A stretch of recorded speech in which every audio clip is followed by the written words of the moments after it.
பிறந்த குழந்தை 2-3 வயசு வரைக்கும் பொய் சொல்லுமா? ஏன்னா அதுக்கு பொய்னா தெரியாது, பயமும் என்னன்னு தெரியாது. அந்த குழந்தைக்கு எப்போ நாம பண்ண விஷயத்துக்கு இம்பாக்ட் வேற மாதிரி வருதுன்னு புரிய ஆரம்பிக்கும் போதும் அந்த பொய் சொல்ல ஆரம்பிக்குது. இருக்கிறதுலயே ரொம்ப வரம் பெற்ற குழந்தைகள் யாரு தெரியுமா? யாரு?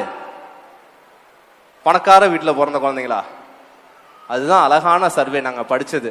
இருக்கிறதுலயே வாழ்க்கையில வரம் பெற்று வந்த குழந்தைகள் யாருன்னா, பெத்த அப்பா அம்மாவே அந்த குழந்தைங்க முன்னாடி தப்பு பண்ணாலும் அந்த குழந்தைகிட்டையும் மன்னிச்சிடுறா, தெரியாம பண்ணிட்டேன்னு ஈகோ பார்க்காம அப்பாவும் அம்மாவும் ஒரு சின்ன பையன்கிட்ட தான் பெத்த புள்ளகிட்டயோ மகன்கிட்டயோ வாய் விட்டு சொன்னாங்கன்னா அந்த குழந்தை தான் இருக்கிறதுலயே பெரிய வரம் வாங்கிட்டு வந்த குழந்தையா.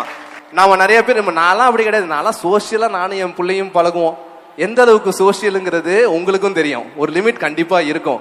ஆனா நம்ம ஈகோவை தாண்டி நம்ம இமேஜை தாண்டி அந்த குழந்தைகிட்ட மன்னிச்சிருன்னு சொல்ற பக்குவம் ஒரு பேரண்ட் இருந்துச்சுன்னா, உங்கள் குழந்தை எவ்வளவு பக்குவப்பட்ட குழந்தை, அந்த குழந்தை சமூகத்துல வரும்போது ஐயோ இவங்களோட பையன்டா, இந்த பையனோட அப்பா அம்மானு அவ்வளவு பேரும் சொல்லி அவனை மாதிரி இருக்கணும்னு பல பேர் அந்த குழந்தைய அடையாளப்படுத்துவாங்களாம்.